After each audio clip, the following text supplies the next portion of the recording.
I'm about my father's business. I'm about my father's business. If you're looking for me, you know where I will be. I'm about my father's business. I'm in my father's house, about his kingdom we are seen. Hi, I'm Brother Willie Holsterdorf, and I'm the founder and apostle of My Father's Business Ministries and Services. And I'd like to welcome you to Christian Discipleship Institute, which is one of the ministries of My Father's Business Ministries and Services. You enrolled in one of the 7 courses of Christian Discipleship Institute, which is our ministry orientation course. And we just pray that this course will give you a deeper understanding of revelation of what it is that God called us here for. And as you go through the visions of our course, amen, we pray that you will see the assignment behind the vision, amen.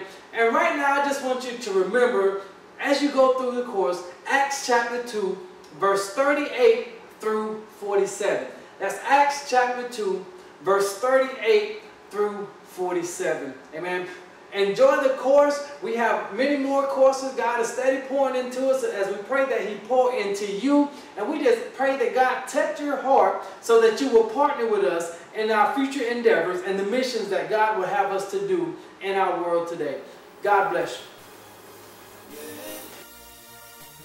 I'm about my father's business. I'm about my father's business. If you're looking for me, you know